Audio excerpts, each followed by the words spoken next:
10 de diciembre, jueves, avanza, casi estamos en Navidad, ya hay que ir haciendo los planes del 24. Buenos días para ustedes, para Catherine, para Nelson. Hoy es Día de los Derechos Humanos, un día para reflexionar sobre el tiempo que tenemos con los pactos de derechos humanos a nivel internacional y cuál es el resultado que hemos tenido de ellos. Gran fecha, Día Universal de los Derechos Humanos. Hay que alegrarse que República Dominicana, en lo fundamental, en lo fundamental, que nadie se equivoque, hay un Estado de Derecho en el que las instituciones básicas del sistema funcionan, con todo de que hay un régimen de injusticias y de privilegios, pero hay libertades públicas y libertades políticas. Estamos sobrados de eso. Creo que hay que recibir con beneplácito en este país, en el de nosotros, yo no sé en otro. No sé en otro, pero en este país. Tú me estás dando pie. Hay un Estado de derecho, aunque hay algunos que no se respetan. Por ejemplo, los derechos inherentes a la persona humana. O sea, que no se lo dan por tener bienes ni por color. La mayoría no se respeta. Por ejemplo, el derecho a vivir una vida digna, una existencia digna, eso no se respeta. Que una sociedad con muchas divisiones. Entonces, celebremos el Día de los Derechos Humanos en República Dominicana. Nelson hace ese comentario y yo no puedo evitar, porque incluso fue un documento que compartimos y que le agradezco a Nelson que me lo haya enviado, un texto sobre mi país natal, Venezuela, un país en donde, según un estudio reciente realizado por Transparencia Internacional y también la Embajada del Reino Unido en ese país, hay más de 13.000 organizaciones delictivas desangrando a los millones de venezolanos que todavía permanecen, además de subyugados por la delincuencia, subyugados por el hambre, afectados seriamente por un régimen que viola permanentemente las libertades democráticas y que ahora se abandera como un ente que acude a elecciones. Claro, no va a arrasar el chavismo si fueron solos al proceso electoral. Eso da hasta risa, por no decirlo menos. Seguramente más adelante acá en Despierta con CDN podremos abordar esa materia con la particularidad necesaria, con los especialistas que nos den luces y los iluminen en ese oscurísimo camino que ha tenido que transitar el pueblo venezolano, del que me siento profundamente orgullosa, pues pese a las dificultades, sigue en la batalla por la democracia y por los derechos humanos en un día como hoy. Vamos a ver a continuación el contenido de Despierta con CDN. Ante el relajamiento evidente de la ciudadanía, autoridades llaman a la población a no bajar la guardia con las medidas de prevención del COVID-19. Director del Hospital Cabral Ibáez denuncia desperfectos en equipos hospitalarios suplidos por Domedical Supply, una de las empresas de Alexis Medina. Presunta mafia operaba en el Departamento de Control de Porte y Tenencia de Armas de Fuego del Ministerio de Interior y Policía. Víctor Librán, excónsul dominicano en Cuba, imputado en el caso por lavado antipulpo, estaría coordinando su entrega a las autoridades a través del abogado de la defensa. Este miércoles conversamos con Carlos Salcedo sobre el proceso de defensa de Alexis Medina, principal imputado de la operación antipulpo. Ahora vamos a conocer qué traen los periódicos del día en sus portadas para que la gente sepa cómo amanece el país. Para ello tenemos a nuestro compañero Francisco Medrano. Francisco, buen día. Hola, muchísimas gracias. Muy buenos días, Yolisa. Saludos especiales a los demás integrantes del equipo, Nelson Rodríguez y Catherine Hernández. Pues vamos a ver qué tienen los periódicos que circulan en nuestro país en su portada. En este jueves iniciamos el recorrido por el periódico El Caribe, que titula en su primera página que el presidente Luis Abinader plantea la necesidad de una nueva reforma que blinde la Constitución. Además, presentó un plan para enfrentar la corrupción administrativa y plantea reencauzar la asignación discrecional de fondos públicos en el Congreso Nacional. El titular va acompañado de la fotografía del primer mandatario nacional durante el discurso que emitió la noche de este miércoles, en el que anunció medidas para combatir la corrupción administrativa.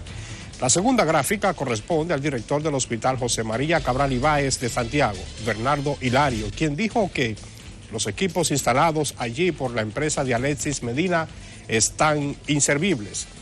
Otra foto corresponde a la protesta que se llevó a cabo en la sede de la Cruz Roja Dominicana y la titula El Caribe de la siguiente manera: surge conflicto por presidencia de la Cruz Roja. Importante llamado en la portada de El Caribe destaca que autoridades ocupan droga y armas en Puerto Caucedo. Allí decomisaron 1.145 paquetes de presunta cocaína y pertrechos militares en contenedores. En materia económica, reseña que República Dominicana baja nivel de deuda en 3.219 millones de dólares. En la esquina inferior izquierda, este periódico tiene una llamativa información. Es que la periodista María Esperanza Pérez denuncia que la Policía Nacional y la Fiscalía no actúan ante la agresión a su padre y afirma que el agresor, Argelis Roque Medina, anda suelto pese a que existe una querella. Vamos a ver ahora el periódico Diario Libre. Miramos su portada en este día. En la primera página titula: el presidente presenta plan contra la corrupción e incluye una reforma constitucional. Pues el titular va acompañado de la fotografía del jefe de Estado, quien informó que se crearán las bases de un nuevo Estado, se recuperará el patrimonio de la nación y que promoverá la independencia del Ministerio Público y el control del uso de los recursos públicos. En materia educativa, reseña que critican los despidos de empleados en el MINER. En el seguimiento al caso Antipulpo, Diario Libre titula en su primera página, dice que encarcelan en Najayo a los acusados de corrupción. También destaca que los partidos rechazan la reducción del 50% de sus fondos. Miremos ahora el periódico Listín. Vamos a mostrar su portada en este día. Tiene como titular principal: el gobierno pone en marcha un plan para recuperar el dinero de la corrupción. La fotografía principal del Listín corresponde, por supuesto, al presidente Abinader durante su alocución en la noche de ayer. Los cambios de cárcel, así es como titula este impreso, el traslado de los imputados en el caso Antipulpo a la prisión de Najayo. El Listín Diario también destaca que preparan protocolo para el destino final de los desechos clínicos. Esto luego que el ministro de Medio Ambiente, Orlando Jorge Mera, denunció que no existe ningún procedimiento oficial para la disposición de estos desechos. Además, este diario presenta hoy un trabajo especial sobre los accidentes de tránsito y lo titula destacando de la siguiente manera: las 3 reglas que más violan los motoristas. Pues vamos ahora a ver qué tienen los periódicos también en la agenda para cobertura noticiosa. A las 8:30 de la mañana, la alcaldía del Distrito Nacional inaugura la calle Hermanos Fuentes Barts en ocasión del Día de los Derechos Humanos. A las 9 de la mañana, rueda de prensa de la Comisión Presidencial Iglesia Olivar en La Yuca. Esto será en el sector Los Ríos. A las 9:30, comerciantes tienen una conferencia de prensa en el restaurante Hermanos Villar. A las 10 de la mañana, celebración del 51 aniversario de la fundación de la Escuela de Ciencias Políticas de la Universidad Autónoma de Santo Domingo. Será en la calle San Tomé, entre el Conde Peatonal y Las Mercedes.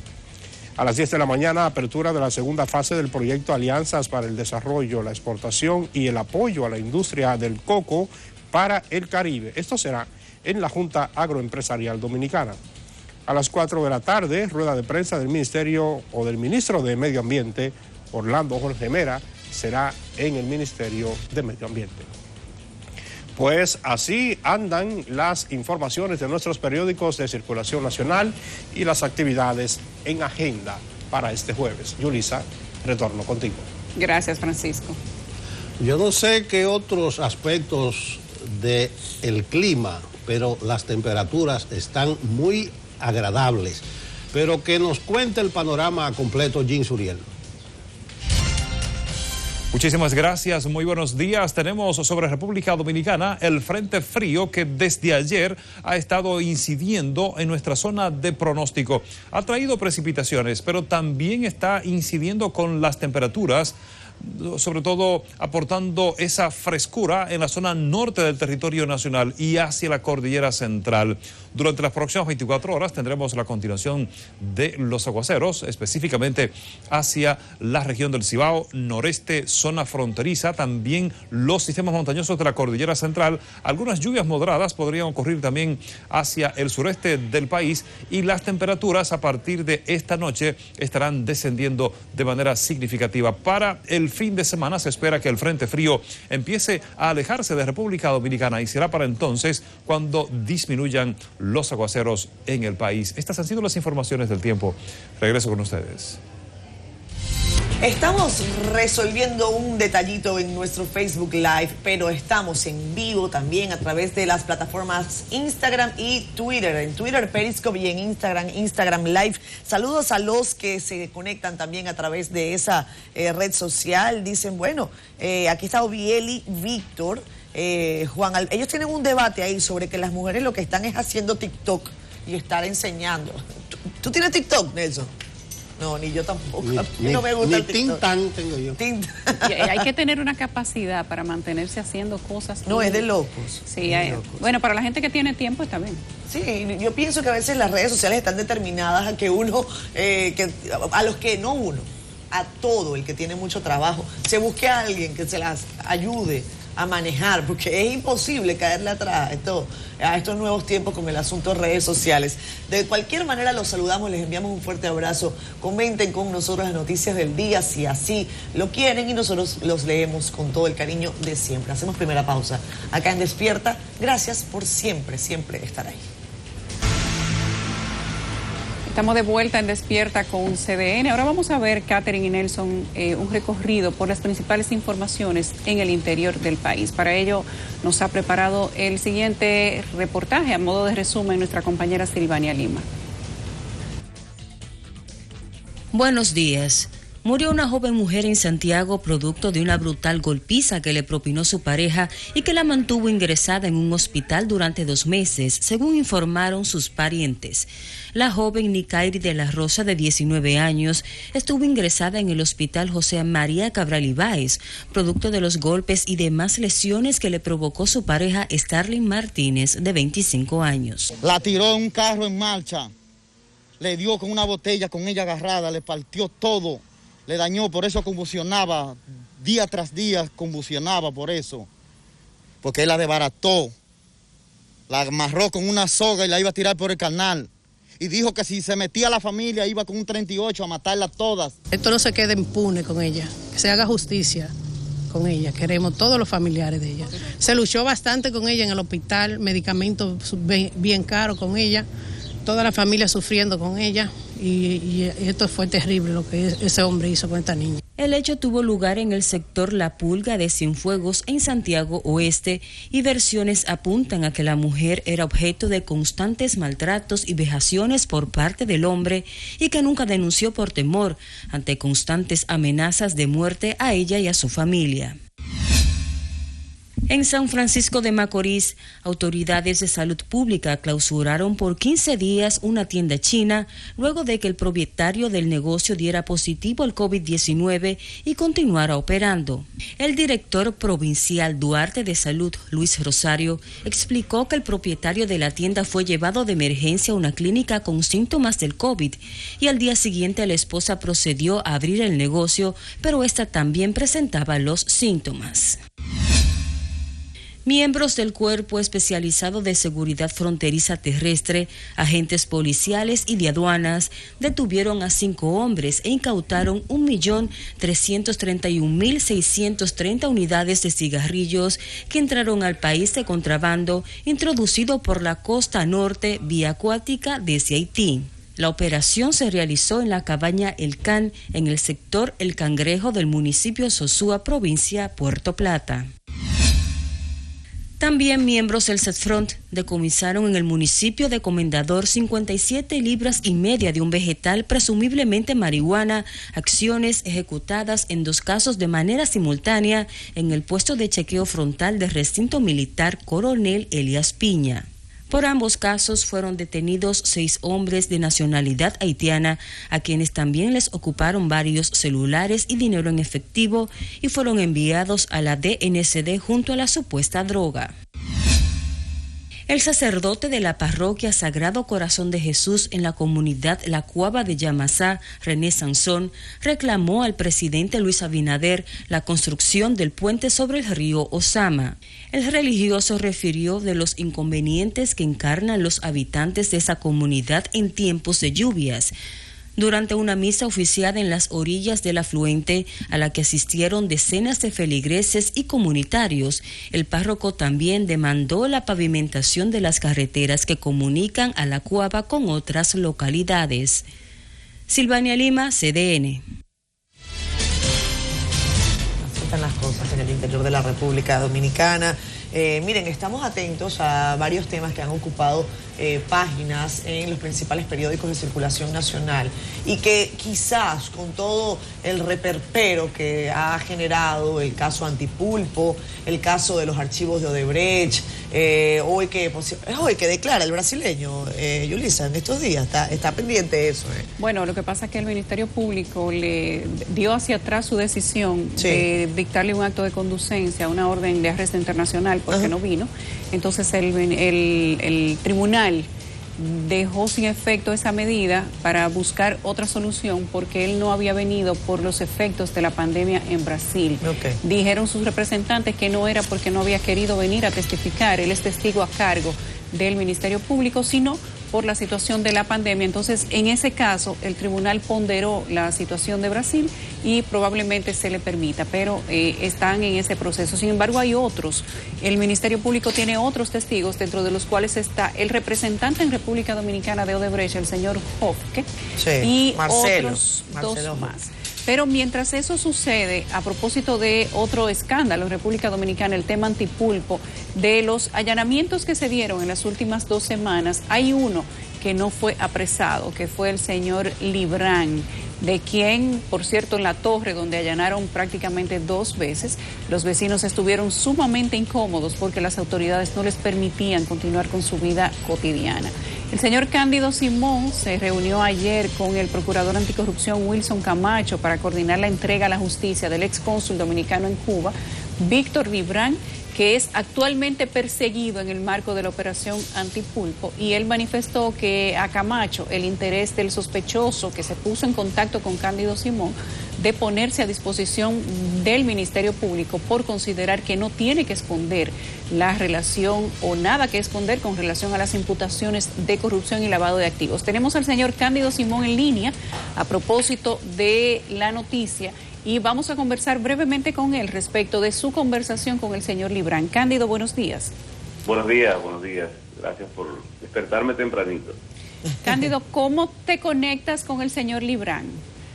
Realmente, personas llegadas a él desde el exterior me contactaron y aquí me recibieron con él. Yo no recuerdo conocerle personalmente. Y bueno, entonces para que le orientara, porque vieron la información de que le estarían vinculando al tema, y entonces yo les recomendé lo que usualmente recomiendo: déjeme averiguar cuál es la situación, pero le adelanto que yo no pongo personas a correr. Ese es un estilo de ejercicio, una cuestión de criterio.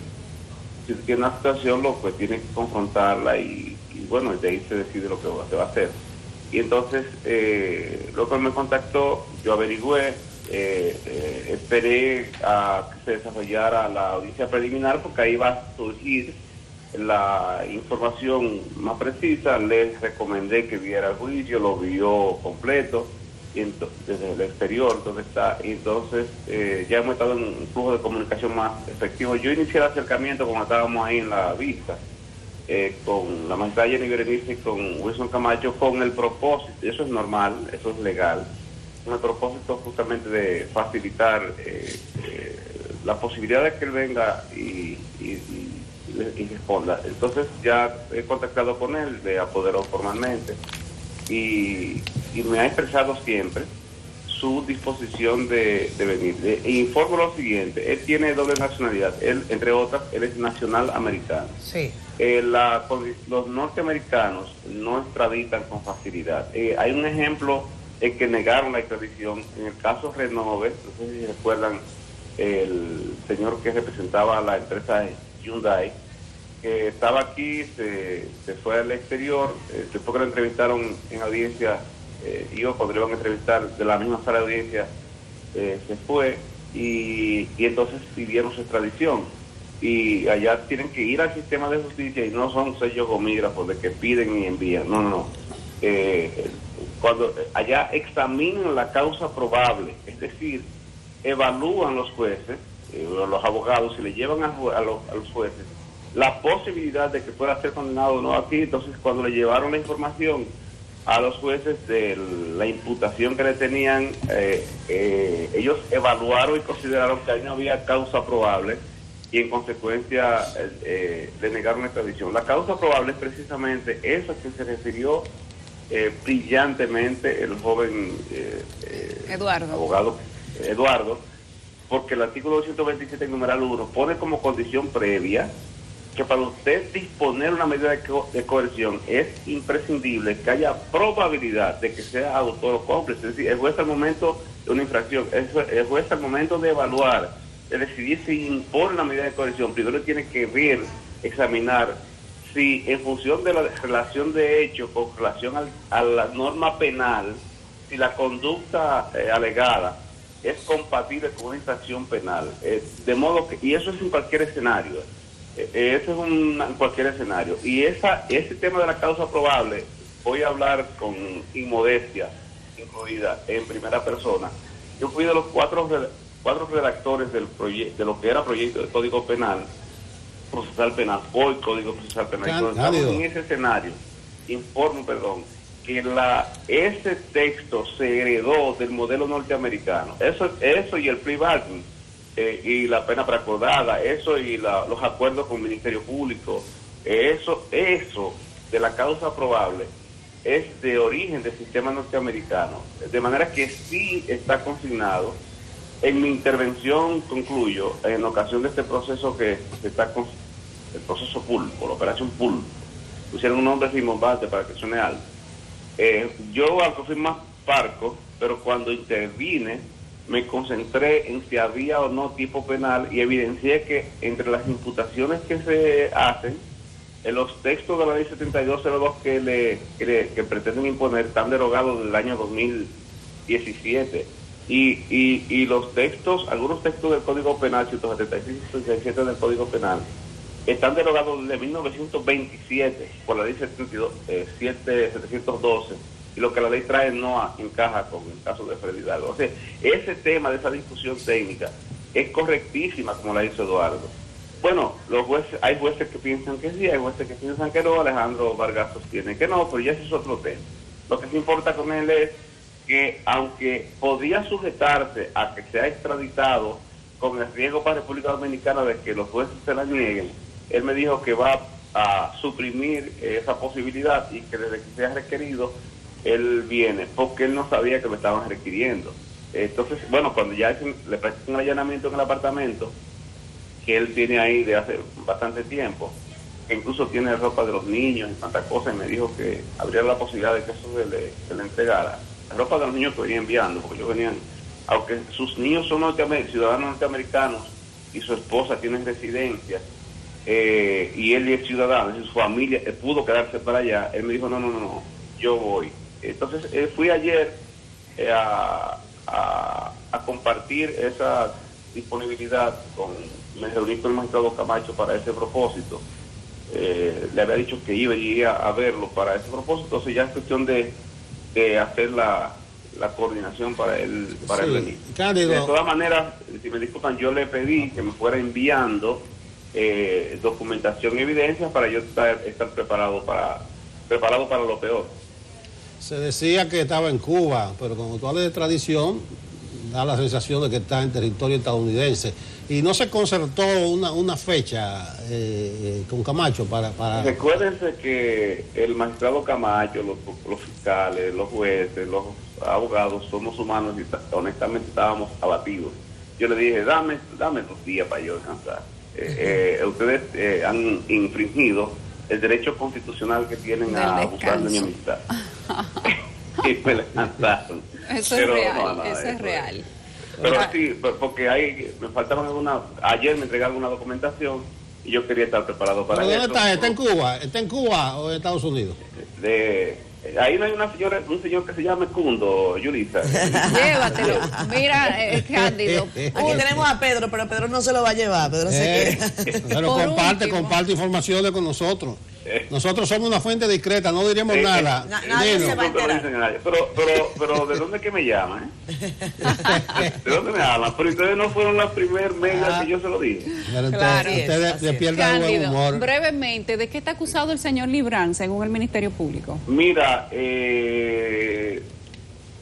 lo que pude deducir de lo que dijeron en audiencia, en la vista, eso no es una audiencia, no debió ser una audiencia, es una vista sencilla, ligera. O sea, lo que pasa es que hay mucha gente, muchos abogados, y entonces había muchas cámaras y había gente que tenían que aprovechar la ocasión para que se lo vean, que hablan bien, para lucirse, mucho contenido. Marketing. Pero además, señores, de verdad, discúlpame, Yulisa, que dilate un poco en esto, pero quiero que sepan que la responsabilidad de un abogado penalista, si tiene alma de penalista, es grande, es fuerte. Ahí se estaba jugando la estabilidad emocional de muchísima gente, la dignidad de otros, se asume que a mí no debieron tocarme, la libertad. Óigame, la persona tiene 2 vidas, una antes de la cárcel y otra a partir de la cárcel. Cuando usted entra a prisión, el tiempo se detiene, la vida se detiene. Entonces, ese es un tema trascendente, por lo que yo pido comprensión con algunos abogados que se extendieron mucho en el discurso y comprensión con algunos abogados muy buenos, muy connotados, que en este proceso no pudieron articular bien el esquema de defensa. No lo sacrifiquemos porque lo he sufrido eso, aunque no tengo un tiempo en este ejercicio y vivo leyendo cosas, pero hay que saber meterse en la ropa de algunos abogados que hay, incluso que son amigos personales de los imputados, que otros hasta parientes. Por ejemplo, hay un joven, muy joven, que ya quiero casi decir el niño, que lo vi compungido, el hijo de Aquiles, que el juez mismo le dio la palabra. Él no estaba pidiendo la palabra, el juez lo sintió, que él quería intervenir y le dio el uso de la palabra. Eso hay que estar ahí entre los zapatos de esta gente para comprender por qué algunos abogados, incluso muy experimentados, que tienen un historial de buen ejercicio, no pudieron articular bien en un momento determinado, porque además estábamos agotados, muchos. La suerte que el juez no pierde la concentración y va notando cositas aunque uno no se dé cuenta. Tiene experiencia de manejo de ese tipo de temas. Hubo un momento que el tono se subió muy alto. Jenny Berenice, quiero que sepan que es buena manejando la técnica de litigación, que consiste en desconcentrarte cuando tú llevas un discurso que está llegando. ¿Tú ves? No, en eso ella es excelente. Quizás ella en un momento determinado no usó las palabras adecuadas. Pero logró el objetivo, lo tenía todos en zozobra. Ella y Miniel son paradigmáticos. Ese pleito es de viejo, no es un pleito personal, pero ese litigio es de viejo, porque Jenny Berenice en Santiago era la punta de lanza antes de ella ser fiscal titular. En el caso Román fue ella la que litigó contra Carlos Alcácer y consiguió ganancia de causa hasta el final. Se pelearon incluso porque Carlos tiene también a veces un discurso alto, que Carlos es un jurista de un discurso forense florido y de mucho contenido, pero a veces se dispara. Cándido, ¿de qué? Y eso pasa en un estrado penal. Eso de forma sucinta, Cándido, de forma sucinta, ¿de qué está acusado el señor Librán? Pero Yulisa, pero va a seguir. Pero dinos. Oye, te estoy evadiendo, le estoy sacando pero yo la prudencia aconseja que te estoy dejando tranquilo que tú termines para que entonces me digas. Oye, mira, Cándido, perdón. No es prudente que yo todavía entre en este comentario público. Cuando él venga se va a dilucidar y ya veremos. Si me preguntas qué opino, te diría que es inocente. Bueno, Óyeme, obviamente. No estoy diciendo Obviamente. que no sea, que no lo si tú sea. estás apoderado, tú no me vas a decir otra Es cosa. lo que, ¿verdad? Porque me está requiriendo. Él me está requiriendo, no es para que le juzgue, no para que le defienda. No, para que lo defienda. Cándido, perdona, antes de que vayamos a pausa y agradeciéndote por supuesto tu tiempo y que hayas madrugado, cuéntanos por favor la situación en este momento del exministro de Salud, Freddy Hidalgo. A él se le fue ordenada prisión domiciliaria. El tema del grillete, el acompañamiento, cuéntanos por favor cuál es el detalle ahora. Bueno, ya se tramitó ayer el tema de la libertad bajo fianza. Ya se tramitó el impedimento de salida, porque cuando disponen impedimento de salida, a partir del año 2015, no te ponen en libertad hasta que se ejecute, hasta que llegue a migración, porque a veces si ponían en audiencia el impedimento de salida, no tramitaban y la persona te iba del país. Y eso lo morigeraron, ya se está tramitado. Solo faltaría una de dos cosas, que traté ayer de ver si se impone vigilancia policial, porque el juez dijo, o dispositivo electrónico, exacto. O si a falta de eso, por un conflicto que Jenny dilucidó ahí, bueno, la procuradora. Que no quedó claro, que no quedó claro. Vigilancia policial. Yo me enteré ayer, porque fui a darle seguimiento, porque déjeme decirle, la colocación de ese dispositivo se toma un tiempecito porque tienen que llevarlo personalmente al sitio y allá es donde entonces lo programan. Sí. Y el personal, que ellos no tienen demasiado gente, técnicos, es un personal técnico especializado que debe ir con el equipo que lo va a trasladar al sitio para imponerlo allí y entonces determinar el parámetro, porque si hay impedimento de salida de la localidad, o sea, de la ciudad, eso casi nunca se pone, pero así es. Entonces el dispositivo electrónico se programa para un perímetro de la ciudad. Pero el perímetro debería ser su casa, porque... Cándido. Mediciones, porque depende del tamaño de la casa. Entonces, Cándido. ¿Y cuántas puertas de salida tiene? Ok. Entonces, con ese tema fui a averiguarlo y la información que me dieron es de que ese tema está resuelto porque el propietario de la compañía, que se llama Jay, un puertorriqueño que reside en Panamá, sí. Se comunicó con ellos y parece que ya se dilucidó y aparentemente, si bien él fue este tema no me concierne, pero le doy la información. Sí. Él fue socio con Santiago y fíjense, y después hubo un conflicto con Alexis, creo que pretendió entrar en vez del Jay, hubo una situación ahí y el Jay resolvió eso y Santiago ya dejó de ser socio del Jay y creo que Alexis, en la información que me dieron ayer, no llegó realmente a ser parte como miembro de esa compañía, de modo que esa compañía es virtual, es una plataforma virtual como opera, pero ellos tienen una oficina aquí en Malecón Center y ahí el Ministerio Público tiene el control de la supervisión. Porque ahí mismo hay unas oficinas de la Procuraduría General de la República en Malecón Center, de manera que están y hay un flujo permanente de compartimiento. Y déjenme decirles, la experiencia, primero tienen cerca de 50 colocaciones en el país a nivel nacional. Okay. De modo que si tumbaban eso, este señor podía desactivar los dispositivos y se complicó todo. Yo no sé si la magistrada Jenny Berenice evaluó ese tema al ponerlo en público. Y segundo, es la única compañía que opera en el país. Y lo último es que si eso pasaba, entonces a partir de ahora, la medida de cohesión más eficiente de todas, de las 11 que hay, porque no son 7, hay unas que son de 3, la más eficiente es esa. De todas las colocaciones, solo una persona intentó darse a la fuga. Ellos lo detectaron, lo denunciaron, y siendo Jenny Berenice precisamente fiscal del distrito, ella inmediatamente activó los resortes y lo detuvieron.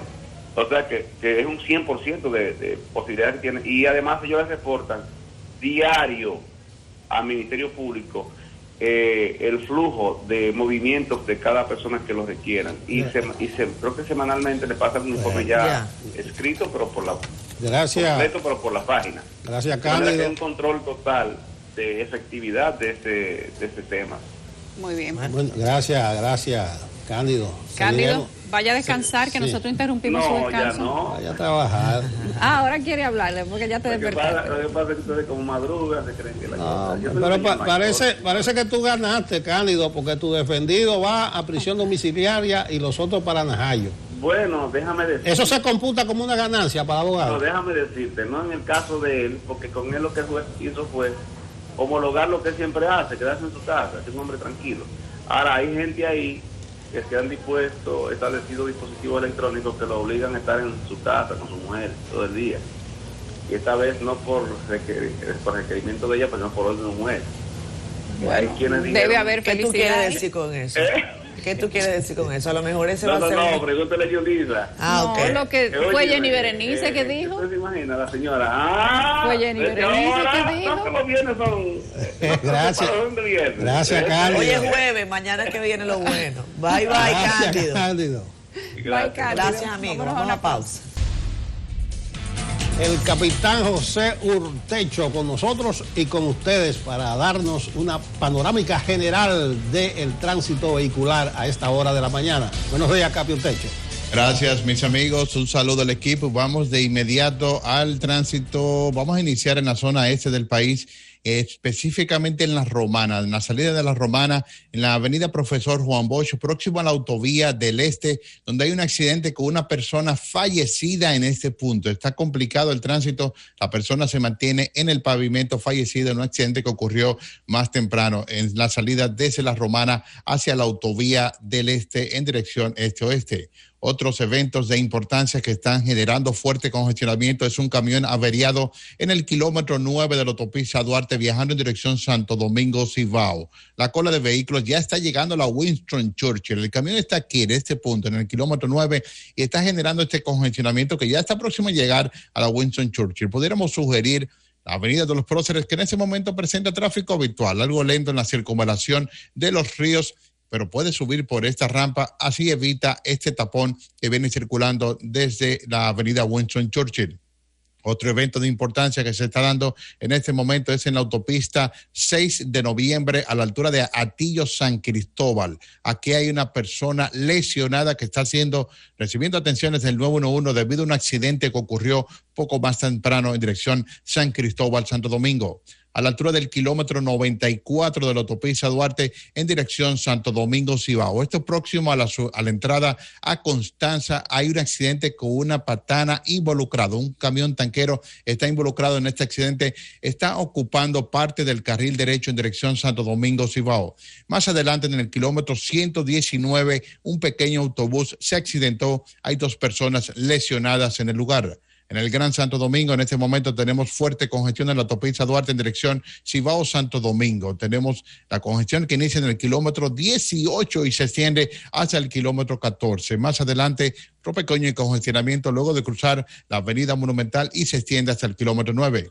La Luperón con Gustavo Benjari y Carl lenta en dirección norte-sur, al igual que la avenida John F. Kennedy, que presenta fuerte congestión luego de cruzar la avenida Núñez de Cáceres, y esto se extiende hasta la López de Vega. En el polígono central, sin mayores inconvenientes, la Abraham Lincoln, López de Vega, Tiradentes, Winston Churchill. La Ortega y Gasset, esta última en dirección norte-sur, está fiable. Sin embargo, en sentido contrario, se aprecia fuerte congestión desde la 27 de febrero hasta su llegada a la Fantino Falco.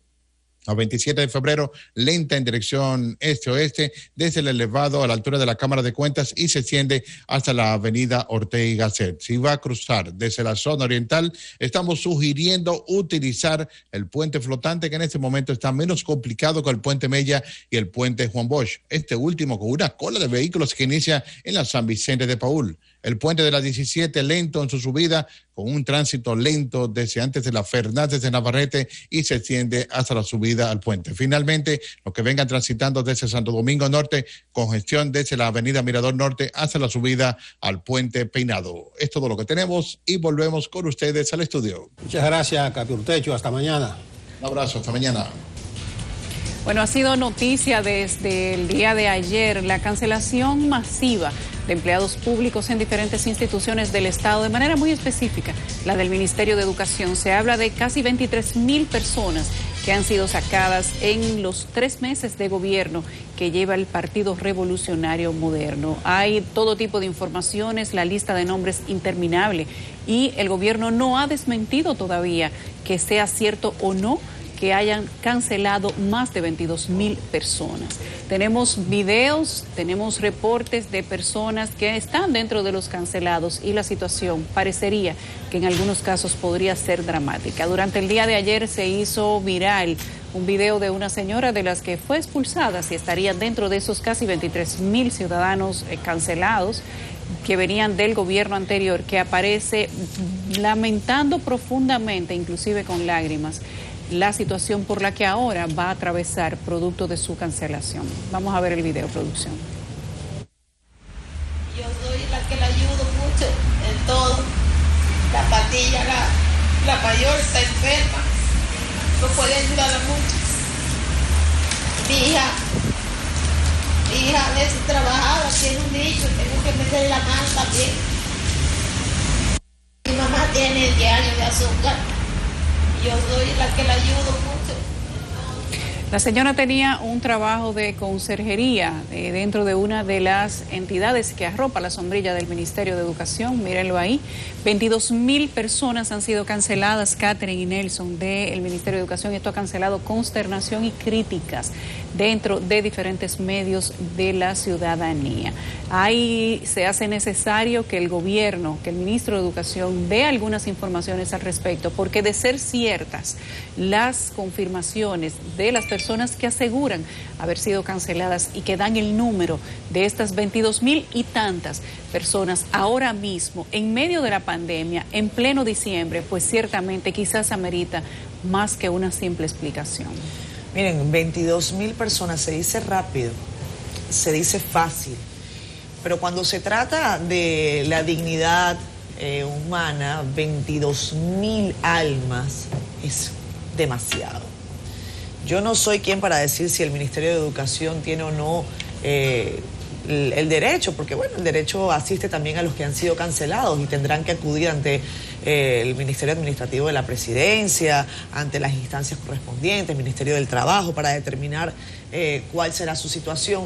Diurka Pérez, directora de comunicación del Ministerio de Educación, comentó ante una protesta que se desarrolló ayer que el próximo martes les estarían entregando una carta en donde explicaban cuáles eran las razones por las que se les había cancelado. Yo no sé si a las 22,000 personas les van a entregar esa comunicación, pero de cualquier manera yo creo que hay que poner el ojo en la institucionalidad. Los cargos públicos deberían ser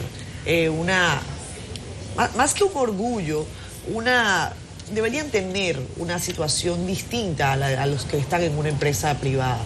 Estamos hablando no de altos cargos, de ejecutivos, que sin duda cuando llega un nuevo gobierno debe cambiarlos. Y eso está más que claro, más que explícito. Pero me refiero al conserje, al maestro, al trabajador, en fin, ahí hay mucha gente que necesitaba y que quizás era la cabeza de una familia. El Estadio Olímpico Félix Sánchez, estaba revisando algunos datos, tiene una capacidad aproximada de 27,000 espectadores. Imagínense el Estadio Olímpico, casi lleno de personas desempleadas del Ministerio de Educación.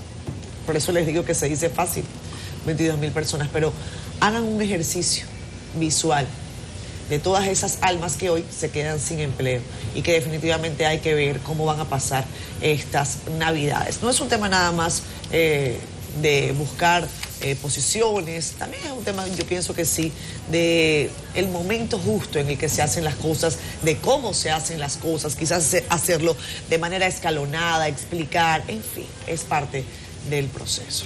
Sí, debiera ofrecerse algún tipo de información. Yo creo que es una cifra exagerada, porque, bueno, uno de los ministerios con más personal es el de Educación por los maestros, las escuelas. Nada más maestros hay más de 70,000. Pero 22,000 personas es el 20-25% de todo un personal. Por eso yo creo que a lo mejor hay una sumatoria con otras instituciones. Sí. O quizás, al tratarse de diciembre, aunque está la paradoja de lo que tú dices, Catherine, de esta fecha, el gobierno se está manejando con el presupuesto del año, el presupuesto del gobierno saliente, aunque ha habido dos presupuestos complementarios, y probablemente ellos vayan a comenzar con su presupuesto 2021, con su personal 2021. Pero hay que transparentar eso porque también hay una información por ahí de que Chu, el ministro de Interior, se llevó a 52 del Departamento de Porte y Tenencia de Armas. Yo no sé cuántos empleados tiene, pero si cancelaron 52, dice pero que... lo cancelaron por una presunta mafia. Es una mafia, pero lo que te estoy diciendo. Entonces, eso también hay que clarificarlo, porque ustedes se imaginan 52 personas concertadas para cometer algún tipo de delito o de dolo. Entonces, también debiera transparentarse... Si la Red Pulpo tiene 10, ¿cómo se llama esa? Si la Red Pulpo tenía 10, ¿cómo se llamaría esa red de 56? Busquen un trapecio, hay una cosa que tenga más tentáculos que un pulpo. ¿El 100 pies? Bueno. Algo por ahí. Caso 100 pies, atención Ministerio Público. Medio 100 pies se llevó Chu. No, pero clarificar eso, porque ya toda persona que trabajaba en ese departamento está etiquetada como una mafiosa. Mira, esa era una denuncia del tema de las licencias de porte y tenencia del Ministerio de Interior y Policía que venía desde años. Sin embargo, nadie se había dignado ni a hacer la denuncia en público, ni al Ministerio de Interior y Policía averiguar, investigar qué era lo que pasaba en ese departamento. Pero muchas cosas se decían que pasaban ahí, en Interior y Policía, con los permisos, que la gente recibía licencia pagando por debajo, que había un macuteo, que tú podías ser delincuente y sacar un arma con permiso porque ahí adentro se la buscaban, cosas que parecen simples pero son peligrosas.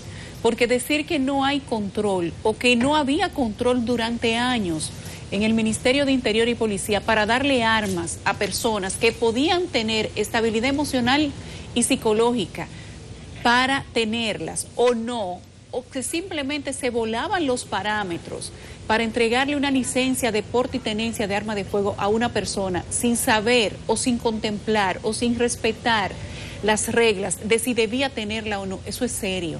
No se sabe en este momento cuántas personas andan por ahí teniendo armas de fuego con licencia sin tener condiciones para ello.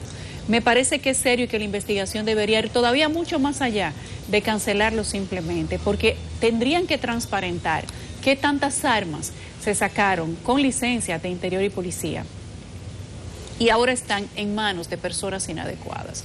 Aquí tener un arma de fuego es un deporte. Sin embargo, no todo el mundo tiene armas de fuego legales. Muchas personas tienen armas de fuego sin documentos y ya ustedes saben que hasta muchos policías la alquilan para que delincuentes salgan a atracar. El caso de las armas es un caso delicado, es peligroso y es preocupante. Y ojalá que el ministro de Interior y Policía profundice esa denuncia que él mismo ha hecho y que el Ministerio Público les ayude a determinar cuál es el daño total que ha causado que 52 personas de un mismo departamento tuvieran una presunta mafia, según palabras del ministro de Interior, o cometieran irregularidades, según sus palabras textuales, para darle licencia a personas para tener armas de fuego. Sí, me escribe una persona vinculada a educación.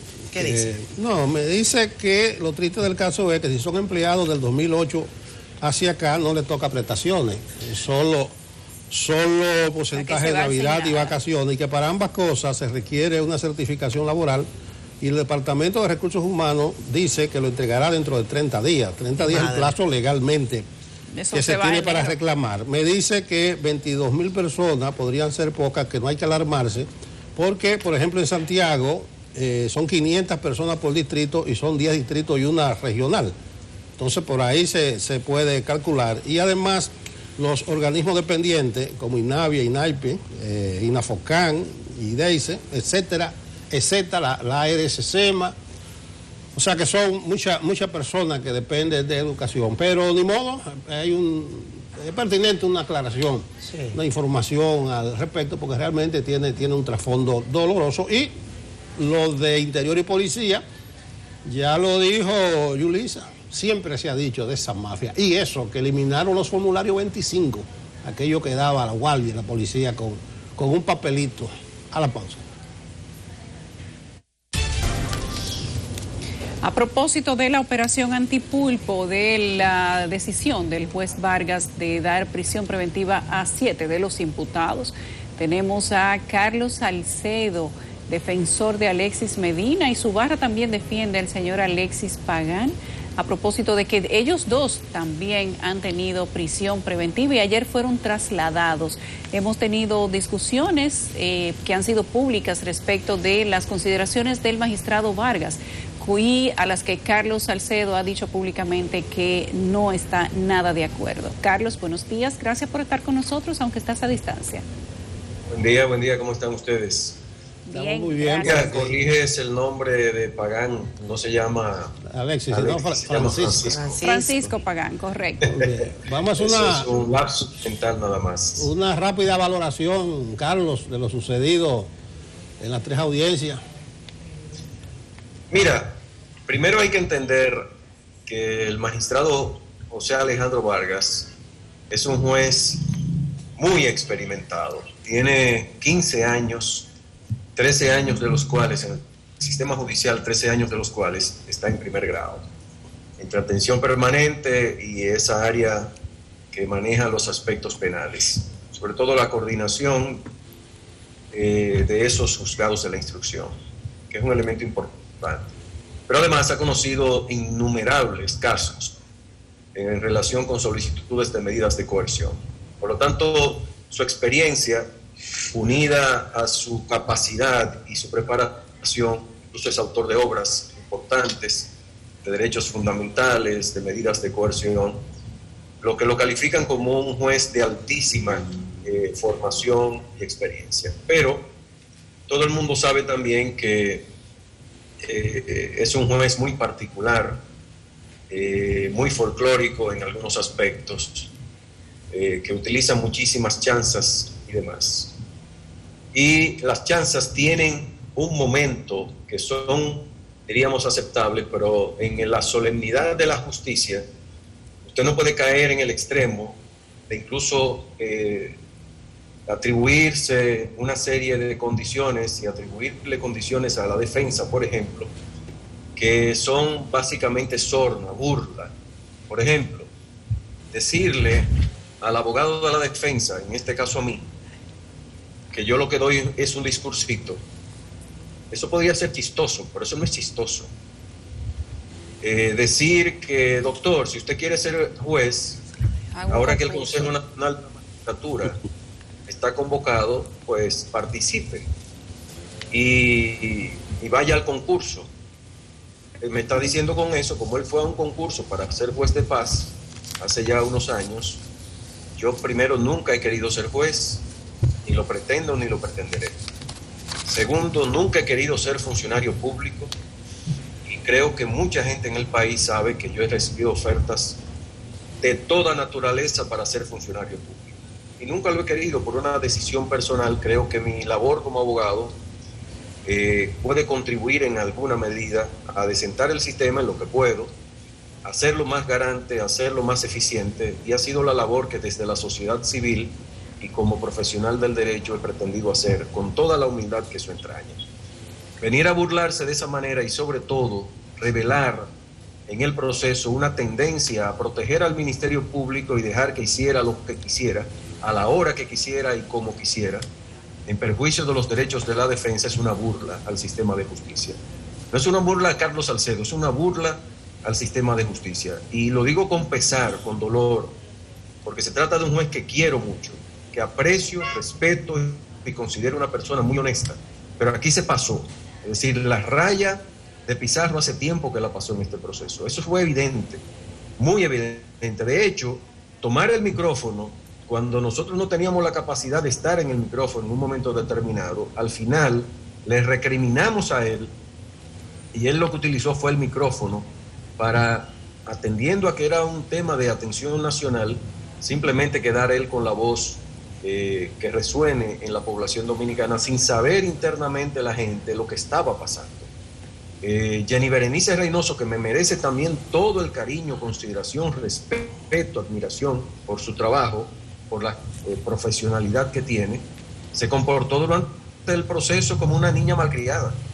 Ella hablaba cuando quisiera, estando cualquiera de la defensa pronunciándose o los propios imputados, y el juez nunca la paró, nunca. Sin embargo, a la defensa no solamente lo paraba, sino que en mi caso particular cercenó el discurso de la defensa, aun cuando anunció durante todo el proceso que había que dejar el tiempo suficiente a las defensas de Alexis Medina, que era y sigue siendo, como ustedes dicen, diríamos, el padre de esta operación antipulpo, y al mismo tiempo el Francisco Pagán Rodríguez, que es una pieza para el Ministerio Público clave en este proceso. Por lo tanto, me deja una mala lección este proceso, sobre todo de abogados que tenemos mucho respeto por los jueces, que tenemos mucho respeto por la contraparte, el Ministerio Público y los abogados de la otra parte, siempre lo hemos tenido, y al mismo tiempo respetamos la justicia porque la hemos considerado siempre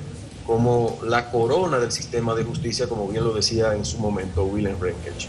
Entonces, yo creo que el juez se pasó, pero además, ya eso es una cuestión de pura forma aparentemente, pero las formas hacen la sustancia en un proceso judicial de esta naturaleza. Los imputados, frente a la espada que tiene el Estado dominicano, tiene niveles de garantías adecuados. Y la solicitud de medida de coerción es para qué, como el juez lo reclamaba, sin embargo torció el asunto. Es para que el Ministerio Público presente sus imputaciones, lo cual hizo de manera extensísima y 1000 veces repetido, y la defensa pueda contrarrestar con sus argumentos y pruebas cada una de las imputaciones. Lo que le permitieron al Ministerio Público no se lo permitieron a la defensa, por lo menos en el caso de Alexis Medina no me lo permitieron. Fui cercenado una y otra vez, fue cercenado Tiago Marrero, por lo menos en la parte de la calificación jurídica debo decir que Eduardo lo pudo hacer en la extensión adecuada, en la extensión convenida. Excelente, Eduardo.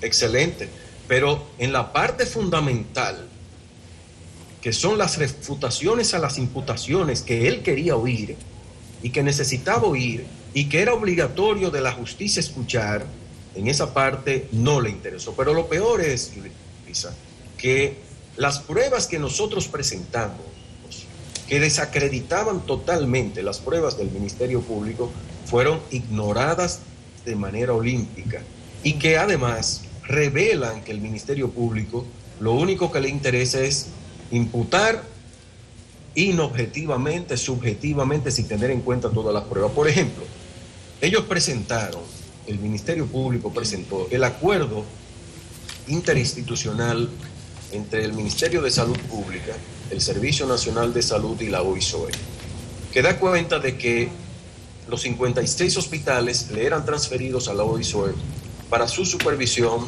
edificación y remodelación. Y que por lo tanto, decían ellos, que no tenía ese contrato, ese acuerdo, no le entregaba la facultad de pago. Y como había pagado OISOE, estaba violando la ley, que todo eso fue una maniobra para beneficiar a Alexis Medina Sánchez. Entonces, dos cosas. Primero, nosotros presentamos lo que el Ministerio Público conocía y escondió, el adendum, es decir, ¿qué es un adendum? Un contrato adicional que modifica en parte un contrato anterior. Y el adendum dice, del 28 de marzo del año 2016, luego del acuerdo interinstitucional, que en adición a la supervisión, edificación y remodelación de los 56 hospitales, la OISOE tenía la obligación y facultad del pago de los recursos, de todas las instalaciones, todos los equipos de cada uno de los hospitales. Y para eso se le estaban transfiriendo todos los recursos, porque había una mesa de salud que era la que definía todo lo relativo a las necesidades de los hospitales. Entonces ocultó eso, pero ocultó también el Ministerio Público, había dicho que el señor Alexis Medina estaba vendiendo medicamentos de alto costo y que no tenía representación exclusiva. Cuando Alexis Medina fue a venderle o sus empresas, a venderle al Ministerio de Salud Pública, diciendo que era representante exclusivo. No, él tenía su carta y presentamos 5 documentos probatorios de esa relación comercial, de la representación exclusiva de los Mayén, de los doctores Mayén de esos productos, y además la autorización para vender esos productos a la compañía, a la empresa ligada a Alexis Medina Sánchez. Yo le pregunto a ustedes, con esos 2 documentos solamente, ¿habló verdad del Ministerio Público? Tanto que el juez se burló de nosotros porque estábamos filosofando. Pero eso es filosofar. Filosofar es presentar pruebas contrarias a la verdad, entre comillas, que venía presentando el Ministerio Público, le estamos nosotros emplazando al Ministerio Público, como lo hicimos, a que diga la verdad. Esa fue la filosofía nuestra. No se va a los tribunales a mentir. Y yo que he sido, y lo digo en primera persona, pero realmente es un equipo de profesionales dedicados al derecho constitucional, a la defensa de los derechos fundamentales, que cuando no se hablaba de derechos fundamentales, cuando ya veníamos desde los estudios universitarios y luego en el ejercicio de la defensa desde el principio y como partes civiles constituidas, hablábamos de los instrumentos internacionales pegados a la Constitución, grapados a la Constitución. Y los jueces, muchos jueces se reían de nosotros cuando hablábamos de todas esas cosas. Y yo no quisiera ver a nadie en este país de los que como nosotros hemos estado detrás de atacar la corrupción y del cese de la impunidad, pero hay que garantizar derechos. Abogado. No se puede crucificar previamente a nadie, no es coger la guillotina y volarle la cabeza sin que haya un debido proceso, una tutela judicial efectiva, y ver y procurar si el fiscal o los ministerios públicos han sido objetivos en la investigación. Es la única garantía de que una sentencia mañana sea legitimada, es protegiendo derechos, porque se pueden ir por ese lado muchos inocentes, ¿verdad? Porque se ha buscado simplemente una prueba o un proceso que finalmente dé cuenta de un prejuicio, de un adelantamiento de una condena que no existe. Abogado, le saluda Catherine Hernández, un gusto conversar con usted en este espacio.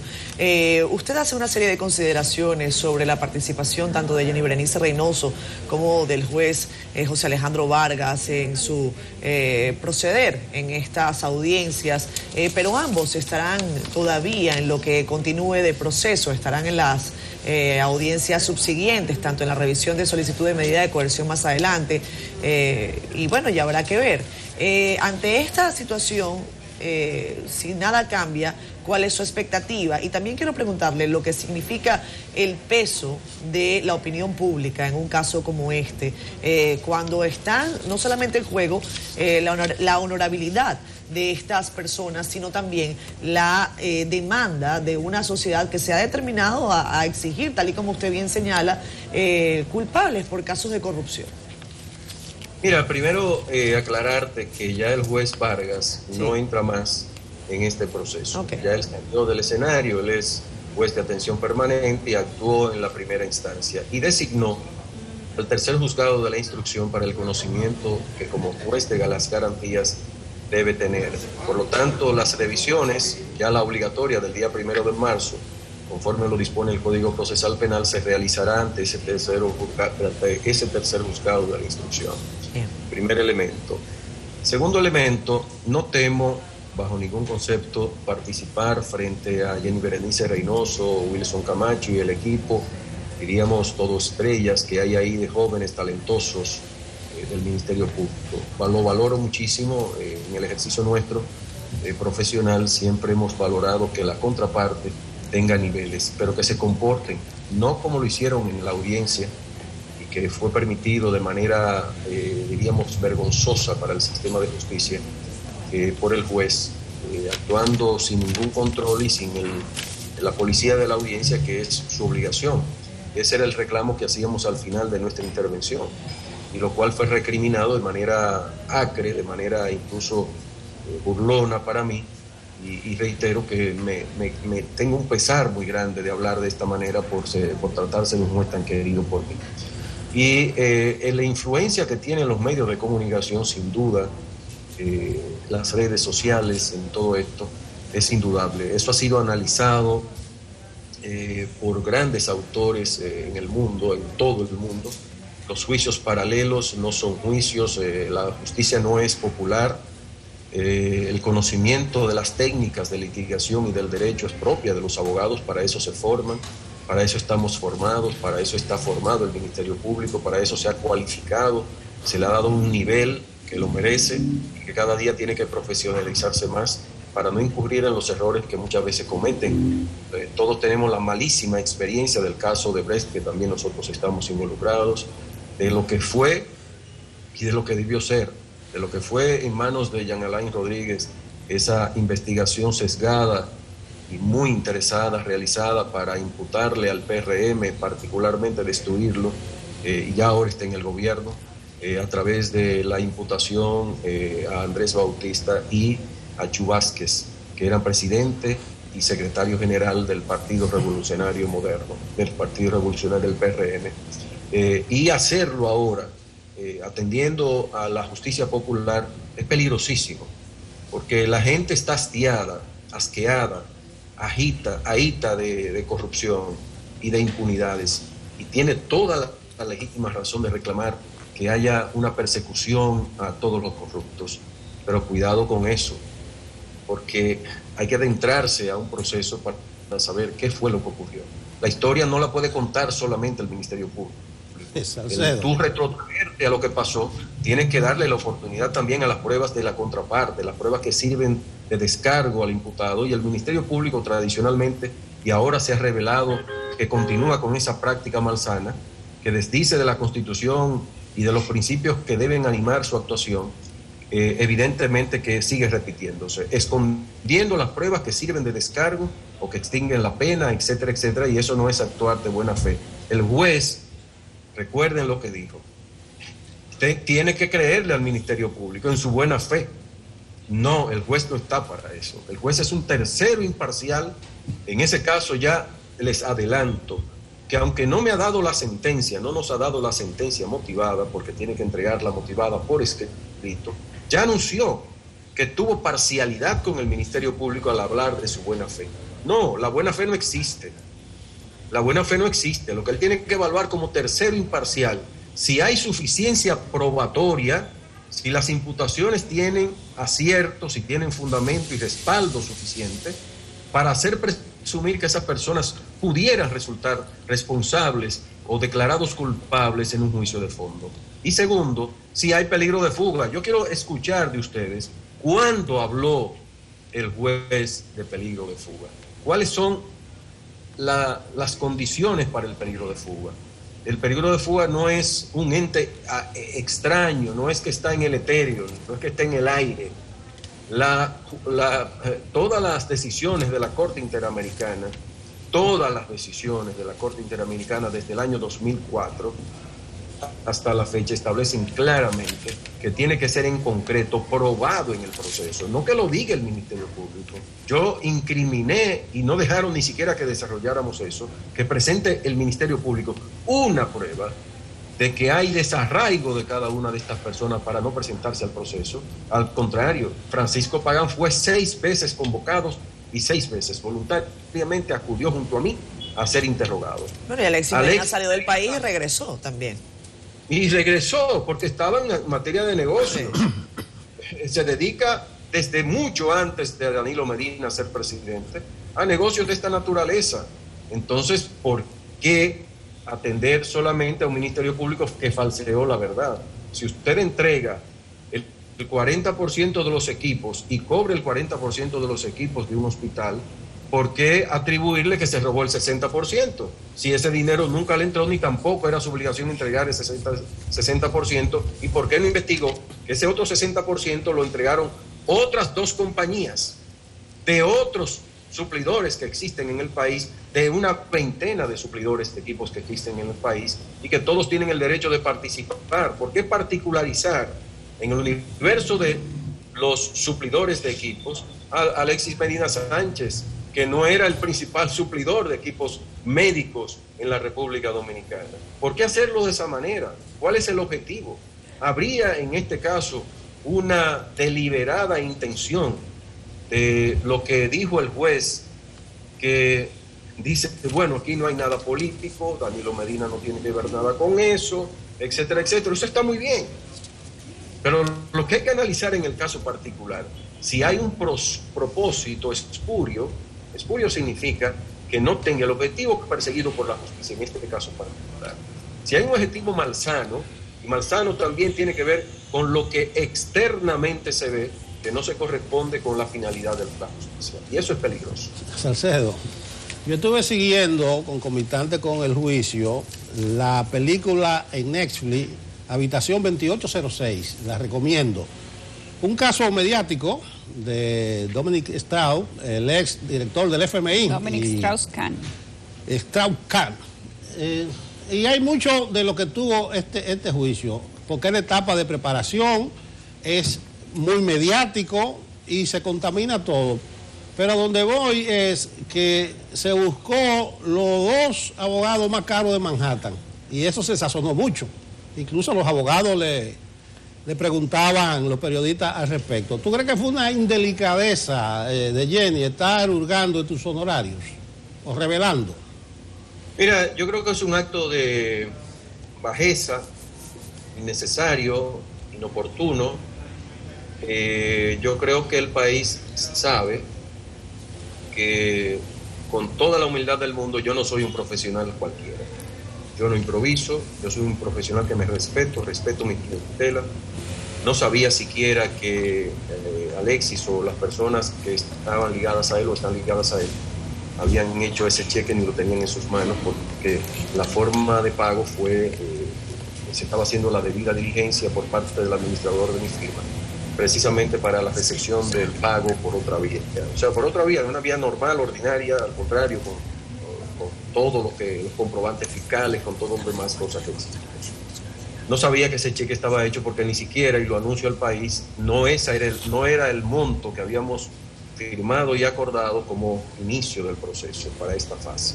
Era un monto mayor. No tengo que decirlo y no tiene que ver con Pagán, eso tiene que ver solamente con Alexis Melter. Y ese cheque estaba certificado. Eso se lo tomaron cuando requisaron el vehículo a raíz de su arresto, de su detención. Pero ya el magistrado dijo públicamente en la audiencia, por lo menos de lo poco positivo que pasó ahí, porque le dijo, mire, ya eso usted lo dijo ayer, algo así, ya usted no puede referirse a eso porque hubo objeción de parte de la defensa nuestra. Yo no quería ni siquiera hablar de eso porque es una cuestión para mí, digamos, aviesa, sin necesidad, porque Jenny no necesita eso, al contrario, tiene todas las condiciones para no recurrir a eso. Pero el juez le dijo claramente, mire, esos son honorarios, eso le pertenece al abogado, devuélvaselo. Ya eso hay una orden de entrega de eso, aunque lo haya secuestrado. Yo se lo dije previamente, se lo dije, mira, me enteré que hay un cheque ahí, no lo sabía, de hecho me lo dijo Alexis ya preso, me lo dijo también una amiga abogada, que ese cheque estaba ahí. Pero eso no hay problema, porque si lo tiene secuestrado, tiene que devolverlo. No es delicado haberlo hecho. Yo creo que a mí no me avergüenza para nada, yo no tengo nada oculto en mi vida, y más en mi vida profesional. Yo no sé cuánto valgo, pero el mercado es el que dicta el precio de un abogado. Los clientes me buscan y yo atiendo de manera responsable cada uno de los llamados y elijo mis clientes, elijo los casos. La suerte para muchos, para otros las capacidades y experiencia han dado un valor en el mercado de Carlos Salcedo y yo le puedo confesar que no fue ese, ni fue Pagán el único que me buscó. Puedo hablar que la gran mayoría de ellos me buscaron. Eso no es vanagloria, eso no es nada, simplemente una realidad. Como otros me han buscado y le he tenido que decir que no, en muchísimos casos harto conocidos, por razones personales, profesionales, de limitación de mi equipo, del equipo que tengo en mi oficina. En la pandemia perdí 4 abogados en la firma, y eso nos ha hecho un hoyo, evidentemente, porque eran personas que ya venían con formación, tiempo, muchos de ellos en la oficina. Nos mantuvimos en la distancia, trabajando todos, pero en un momento determinado había que necesariamente, como cuando comenzaron las audiencias, pero muchos tuvieron el temor y demás, y yo tengo que respetar eso. Claro.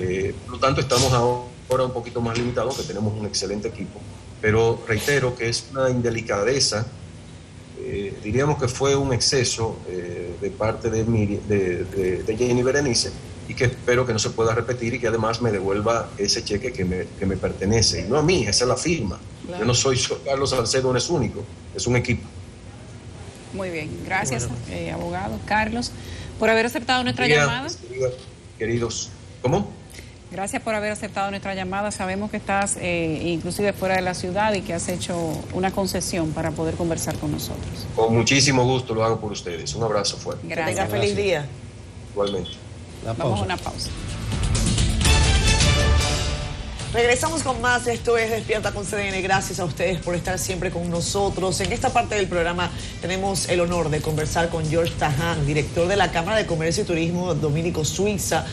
Hablamos esta mañana sobre el evento Think Economics 2020. Analizarán la recuperación económica en este entorno de COVID-19 que tanto se ha extendido. Muchísimas gracias, señor Tahán, por estar con nosotros.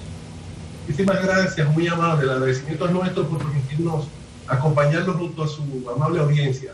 Cuéntenos, por favor, de qué se trata este evento, qué es lo que vamos a ver allí, cómo es. Bueno, pues mire, les cuento que estamos a ley de unos pocos minutos de comenzar la 9ª edición de Think Economics, titulada Total System Review. Vamos a decir que eso viene siendo como un reinicio completo del sistema, porque la verdad es que el coronavirus ha venido a movernos el piso a todos, a cambiarnos un poco, como yo he dicho en otras ocasiones. El coronavirus no solamente vino a cambiar las reglas del juego, sino que cambió el juego por completo. Una aceleración de la transición digital, economías casi colapsadas, una crisis sanitaria que se convirtió básicamente en una crisis económica. Pero bueno, creo que hay esperanzas positivas de recuperación adelante. Le puedo quizás comentar, nuestro evento es su 9ª edición. Básicamente siempre, todos los años, lo que hacemos es que invitamos a expertos de gran envergadura nacional e internacional que nos dan cada uno de ellos su propia perspectiva de cómo va a evolucionar la economía. Es una especie de radiografía de la economía, dónde estamos y a dónde vamos. Y luego el evento muere en una especie de panel de expertos donde hay preguntas y respuestas y todo el mundo puede participar. Al final, luego de unas 2 o 3 horas de foro, cada persona que asiste tiene la posibilidad de llevarse sus propias conclusiones y poder así preparar mejor la planificación estratégica de su año N+1, que en este caso es el tan delicado e importante año 2021, luego de un 2020 bastante sacudido, ¿no? Señor Tahán, ¿en qué se va a basar, según los estudios que ustedes tienen o que están haciendo, el repunte de la economía post-COVID? Bueno, mire, le puedo comentar que tenemos 10 expositores de gran envergadura en el evento. Como les decía, vamos a contar con la participación del señor Gaetán Bucher, quien es presidente de la Cámara. Vamos a tener también la exposición de Jacqueline Mora, quien es viceministra de Turismo también actualmente, así que tendremos los dos sombreros, porque es una economista de larga data y también pues ahora está metida en la parte de la recuperación del turismo. Vamos a tener también al señor Raúl Ovalle, quien es socio director de analítica. Vamos a tener a la participación del señor ministro Víctor Hito Bistonó, ministro de Industria y Comercio y Pymes. Vamos a tener también la intervención del señor Sean Nagel, quien es experto en temas de salud desde Novartis. Tenemos al señor Ricardo Castillo desde Credit Suisse, director para inversión internacional, que se conectará con nosotros desde Suiza. Tendremos también la comparecencia del señor Steven Puig, presidente del Banco BH de León, el señor Gustavo Flores, vicerrector de la Universidad de Cornell, quien es experto en temas de América Latina. Vamos a tener también la participación del señor Sigmund Freund, quien es el director general de la Dirección de Alianzas Público-Privadas, y también vamos a tener la comparecencia del señor Hugo Rivera, quien es viceministro de la Cancillería especializado en temas de cooperación internacional y acuerdos comerciales. ¿Por qué les respondo de esta manera? Porque, como les decía anteriormente, nosotros vamos a sacar nuestras propias conclusiones de cómo va a evolucionar la economía basado en la perspectiva de cada uno de estos expertos. Ahora, yo sí les puedo adelantar que, sin duda alguna, nosotros tenemos una economía bastante variada, donde gracias a Dios tenemos un turismo bastante sólido, pero también tenemos bastantes exportaciones, tanto de productos agrícolas. Todo el mundo sabe que somos básicamente una referencia mundial en términos de cacao, en términos de tabaco, en términos de ron y bebidas espirituosas.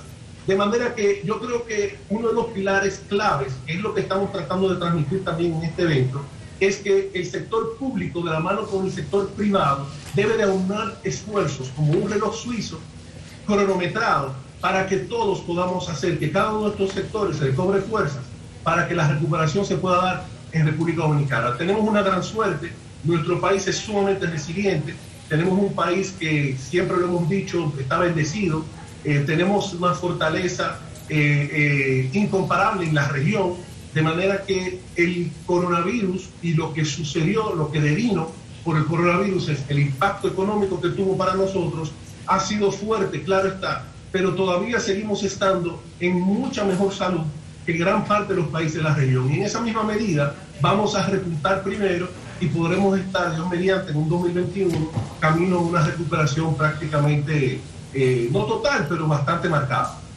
Señor, vamos a repetir los datos fundamentales, el lugar, fecha, etcétera. Excelente. Pueden seguirnos en las redes, pueden también inscribirse en el evento. Básicamente, simplemente con ustedes googlear Cámara de Comercio y Turismo Dominico Suiza, van a tener la página de la Cámara y automáticamente ahí pues sale la promoción del evento, pueden registrarse. Y bueno, esperamos tenerlas a ustedes también online en el día de hoy. Bueno, ojalá que sí. Vamos a ver si nos da chance, George, nos encantaría. Apenas despidamos Despierta con CDN, nos vamos a conectar. Gracias a ustedes por hacer este esfuerzo. Todos los esfuerzos en pro de pensar. Hay que pensar y pensar mucho en lo que nos viene. Y no solamente pensar en actuar, en cómo ponernos adelante en el argot coloquial para determinar qué es lo que va a ocurrir el próximo año, un año vital para la recuperación económica tanto de la República Dominicana como del mundo. Muchísimas gracias, George. Gracias a ustedes, muy amables, y definitivamente, como bien dices, estar informado es sumamente importante. Incluso tiene un impacto psicológico sobre nosotros, o sea, nos permite manejar la ansiedad. Claro.